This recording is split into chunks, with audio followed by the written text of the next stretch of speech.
Good evening students. आज का हमारा टॉपिक है डिविडेंड डिस्काउंट मॉडल।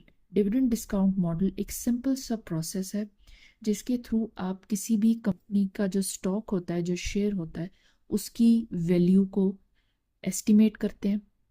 और उसका बेसिस क्या होता है? उस एस्टिमेट का बेसिस होता है वो स्टॉक आपको जो फ्यूचर में डिविडेंड्स प्रोड्यूस करके देगा। उस बेसिस पे आपने उसकी स्टॉक की वैल्यू को एस्टिमेट करना होता है। इसे हम कहते हैं dividend discount model. Simple terms में, जब भी किसी ऐसी कंपनी को आप चूज करने लगते हैं इन्वेस्टमेंट के लिए जो रेगुलर डिविडेंड्स देती है और आप एक्सपेक्ट करते हैं कि ये dividends over the years grow करेंगे, over the time, over the years, तो फिर आप कैलकुलेट करते हैं कि आज की डेट में स्टॉक की क्या वर्थ है, क्या वैल्यू है। इस पूरे प्रोसेस को we call dividend discount model. ये इसका जो है फॉर्मूला होता है। P means price of stock today, D means dividend you expect next year. अगले साल ये कंपनी आपको कितना डिविडेंड देगी वो हम यहाँ पे लिखेंगे। आर का मतलब होता है रिक्वायर्ड रिटर्न, मतलब जितना आप एक्सपेक्ट कर रहे हैं प्रॉफिट परसेंटेज।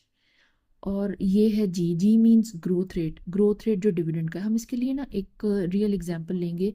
मैंने एग्जांपल ली है मीज़ान बैंक की, आपको एक्सप्लेन करने के लिए। आज के टाइम में यानी इस साल तक मीज़ान बैंक 28 रुपीज़ पर शेयर डिविडेंड दे रहा है अपने डिविडेंड होल्डर्स को, शेयर होल्डर्स को, सॉरी। हम एक्सपेक्ट करते हैं कि नेक्स्ट ईयर जो है इसका जो डिविडेंड है वो 28 से इंक्रीज होकर 30 पे चला जाएगा। ये हमने कैसे एक्सपेक्ट किया? ये बेसिकली हमने एक एस्टिमेटेड कैलकुलेशन किया कि ओवर द ईयर्स जो मीज़ान बैंक का डिविडेंड था वो 5% से ग्रो किया है, वो ग्रो करता जा रहा है और वो 5% से ग्रो किया। तो हमने एक एस्टिमेट किया है कि नेक्स्ट ईयर ये 30 हो जाएगा। डिवाइड करेंगे हम 12% से। 12% का मतलब है return, required return rate. Basically जो पाकिस्तान की स्टॉक मार्केट है, ऐसा एस्टिमेट किया जाता है कि ये हर साल 10 से 15% के दरमियान रिटर्न देती है।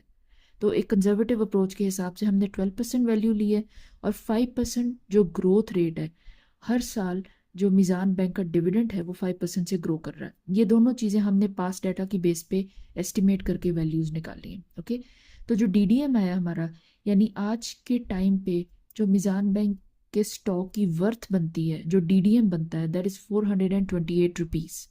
लेकिन जो मीज़ान बैंक की मार्केट वैल्यू है, जो करंट प्राइस है आज की डेट पे, वो थोड़ी हायर है। वो है 510, 510, 512। इसका मतलब है कि जो स्टॉक है वो स्लाइटली ओवर वैल्यूड है, या फिर आप उसको फेयरली वैल्यूड भी कह सकते हैं कि it's a no no strategy, आपको इसको बाय नहीं करना चाहिए। अब हम थोड़ा रियलिस्टिक टर्म्स में बात कर लेते हैं। रियलिस्टिक टर्म्स में जो हमारा इन्वेस्टर होता है उसकी दो अप्रोच होती है। या तो उसको सिर्फ इनकम चाहिए होती है, सिर्फ इनकम जनरेट करनी होती है उसने, या उसने स्टॉक बाइंग करनी होती है, सिर्फ डिविडेंड उसका फोकस नहीं होता। अब इन दोनों सिचुएशंस में, दोनों अप्रोचेस में, अगर आपको सिर्फ इनकम जनरेट करनी है तो आप बैंक में पैसा डाल सकते हैं, बैंक डिपॉजिट कर सकते हैं, वो आपको 8, 10, 12% पर ईयर रिटर्न जनरेट करके देता है। अगर आपको कंपनीज में ही इन्वेस्टमेंट करनी है, स्टॉक्स बाय करने हैं, वहाँ से डिविडेंड जो है वो डिविडेंड इनकम जनरेट करनी है, तो करंट ईयर में जो मीज़ान बैंक की जो प्रॉफिट रेट है डिविडेंड के थ्रू, वो 5.8%, अराउंड अबाउट 6% की यील्ड दे रहा है। तो आप दूसरी कंपनीज को एक्सप्लोर करें जो आपको इससे ज़्यादा यील्ड दे रही है, आप उसको पिक कर सकते हैं। ये ऑप्शन होता है उस इन्वेस्टर के लिए जिसको सिर्फ इनकम जनरेट करनी है किसी भी इन्वेस्टमेंट से। अगर आपको पूरा स्टॉक कंसिडर करना है, ये आपकी अप्रोच है, तो उस अप्रोच में आप ये चीज़ देखते हैं कि कंपनी स्ट्रांग होनी चाहिए, कंपनी की परफॉर्मेंस अच्छी होनी चाहिए, उसकी मैनेजमेंट अच्छी होनी चाहिए। ओवर द ईयर्स कंपनी धीरे धीरे करके बट कॉन्स्टेंटली उसकी प्राइस इंक्रीज कर रही है, उसके प्रॉफिट्स इंक्रीज कर रहे हैं।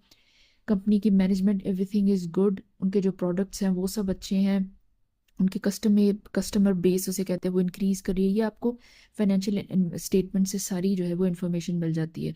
एक और चीज़ आप देखते हैं कि ओवर द ईयर्स जो है वो डिविडेंड इनकम इंक्रीज कर रही है।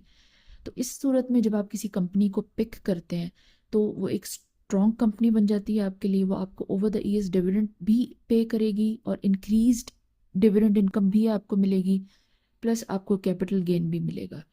मीज़ान बैंक बेसिकली सिर्फ डिविडेंड इनकम के लिए इस वक्त इतना ज़्यादा अट्रैक्टिव नहीं दिख रहा है, लेकिन अगर ओवरऑल आप क्वालिटी की बेसिस पे, फ्यूचर ग्रोथ की बेस पे बाय करते हैं, तो सिर्फ आपने डीडीएम को नहीं देखना होता, आपने कंपनी के सारे फाइनेंशियल्स, उसकी डिफरेंट रेशोज और परफॉर्मेंसेज वगैरह एवरीथिंग, ये सब देखना होता है, तब आप डिसीजन लेते हैं। ये डिपेंड करता है आपकी स्ट्रेटजी पे। Thank you.